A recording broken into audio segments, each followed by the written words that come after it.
Okay, and we are live. Thank you for joining me today on our day one of the 5-day Designing Your Wellness Plan challenge. In case you're wondering, what is this about anyway? Well, welcome. Over the next 5 days, we'll be walking through the pillars of lifestyle medicine, starting with nutrition, exercise, sleep, stress management, and a few other pillars. And we will be designing our wellness plan surrounding these pillars. The goal is that we want to enter into 2025 with a plan on how to execute on our health so that we show up meaningfully in our craft. So it's not enough rather to have a plan for finances and have a plan for other aspects of our lives, but not have a plan for our health. So I am walking us over the next 5 days through how to create your own wellness plan for 2025.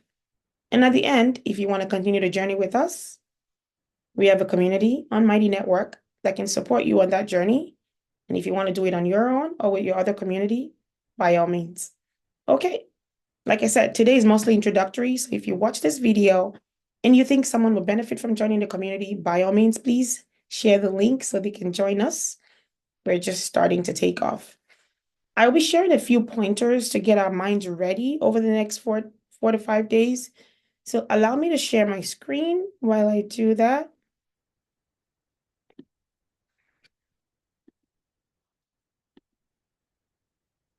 All right. I believe you can see my screen now. Okay. Again, welcome to Live It Edified with Dr. O. We are a health coaching practice. We offer both virtual and on-site coaching to help you get yourself and your health back. Okay. So what is our objective today? Today is just the first day of our 5-day series. Today, my intention is just to get your mind right. Get your mind right on what we're doing over the next 4 days and get you really doing a self-assessment. But before we start diving into the details, what is a wellness plan? Essentially, a plan, we know what a plan means. Essentially, you design how you want to run something, whether it's your finances, whether it's your life, but this is a wellness plan. So it is a personalized, comprehensive approach to improving your health and maintain your overall health and well-being.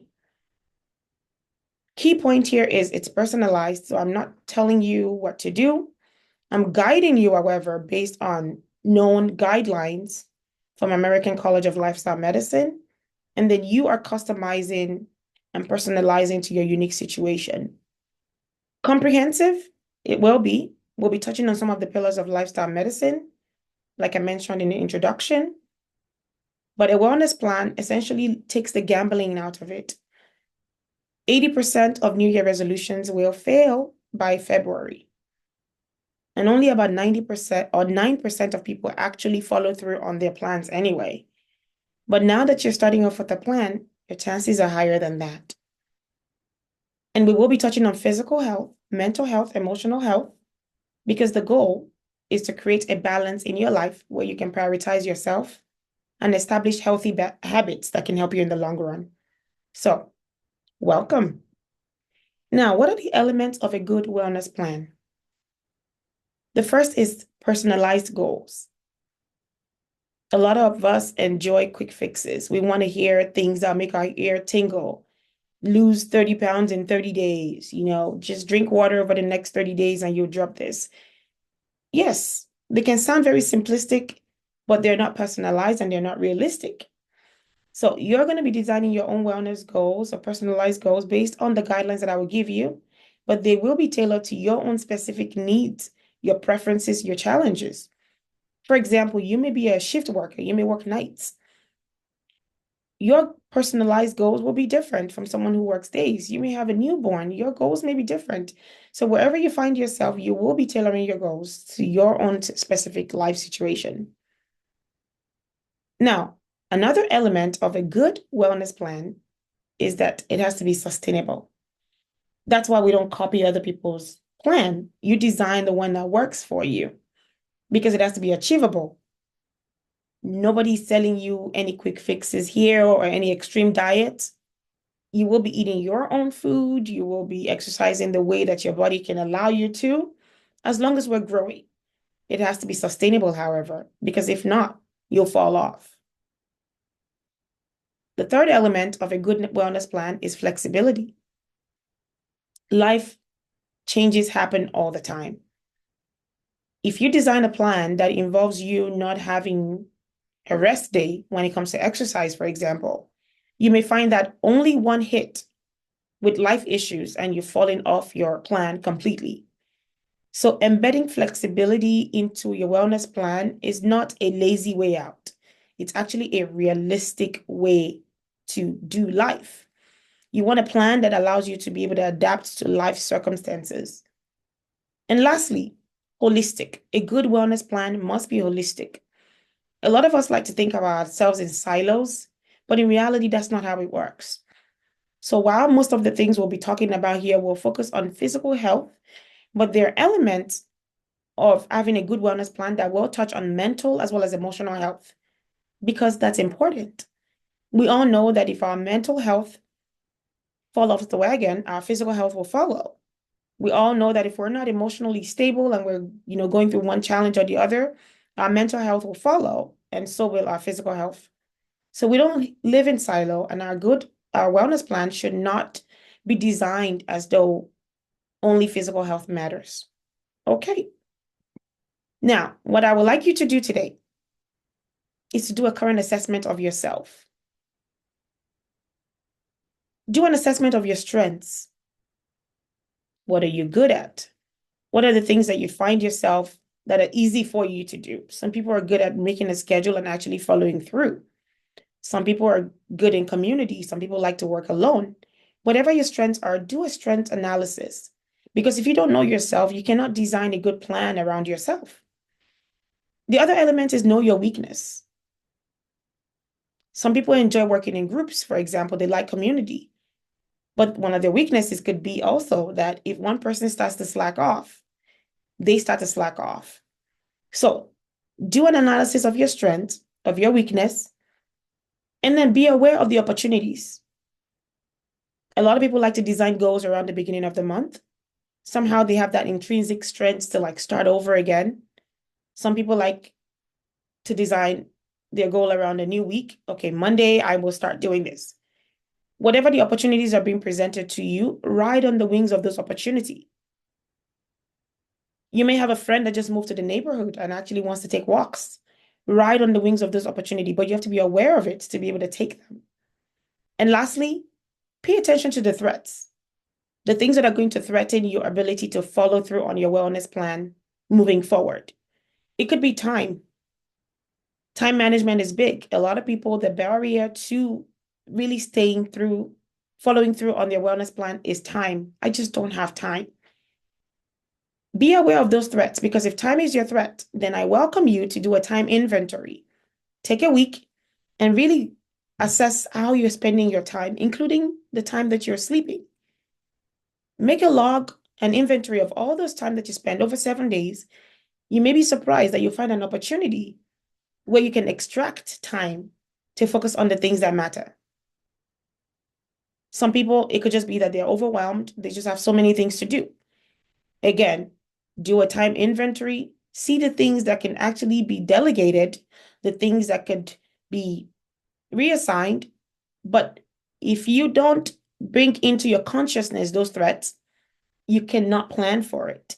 If you're not aware of your barriers, you cannot overcome it. So being aware of your strengths, weakness, opportunities, and threats will be important to draft your wellness plan and to actually follow through when the going gets tough. Okay, now let's talk about goal setting. Most of us are familiar with the acronym SMART.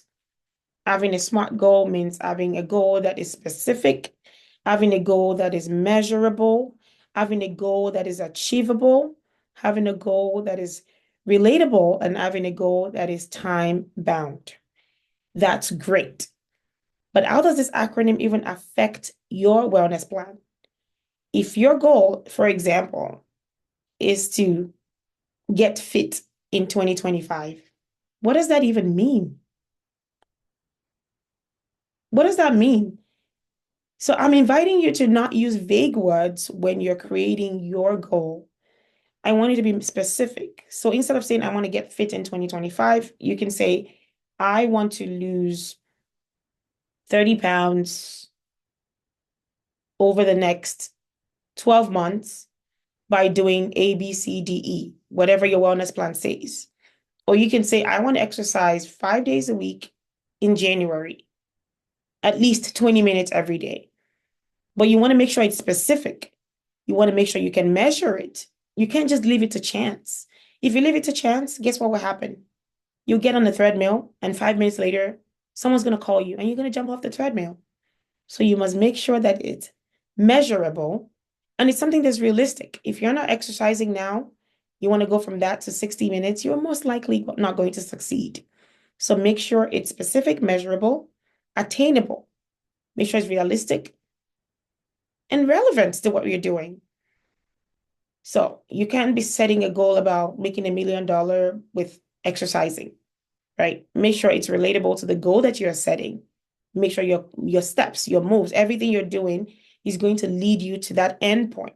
And if that end point is losing 30 pounds in 2025, make sure your goals, everything you're doing aligns you towards the destination that you desire to see.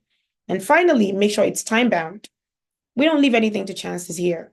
Start with bite size. It could be month 1 goal, month 2 goal, month 3 goal, but you must make sure it's time bound because we must measure it. And if you fall off, you must know when you start to fall off. Okay. And please, your goals are your goals. If you fall off those goals, it's okay. You get to start again. You get to tweak it. You may have thought you could do workout 60 minutes, 5 days a week. Maybe you realized in February that was not a smart goal. It's okay. It's a living document. You can tweak it. You can change it. All right. I'm going to leave you with this thought. Start to think about your implementation plan. How will that look like for you? What's your current work schedule like? What's changing next year for you? Are you expecting a new child? Are you moving to a new place? Really start to think about how your plan will start to play out. Again, it's not one and done. You will still tweak things around, but start to bring into your awareness some of the things that you need to put in place for your implementation to be successful. So this is all I have for you today. Like I said, mostly introductory and prepping your mind around goal setting. Tomorrow we'll have a workbook prepared and ready for download. Our session will be at 5 p.m. Hopefully we don't have any technological glitches, but please do me a favor, share this challenge with a friend. It's free, nothing to lose. Also, if you're looking for content that will help you as the year continues, listen to our podcast, Living Edified with Dr. O. It's on Spotify and on Apple iTunes. Visit our website as well, www.livingedified.com. And you can also follow us on Instagram at Living Edified. That's all I have for you today. Soak on this, and tomorrow's session should be no more than 10 to 15 minutes. But I am encouraged, I'm motivated to show up and give you 100%. I hope that you're motivated to show up and receive it at 100%. Remember, plans only stay as plans.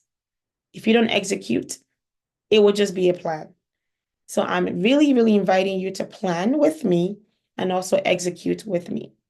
If you'd like to join our community on Mighty Network starting in January, we will be opening that invitation out at the end of the 5 days. Thank you for your time, and I will see you tomorrow. Bye-bye.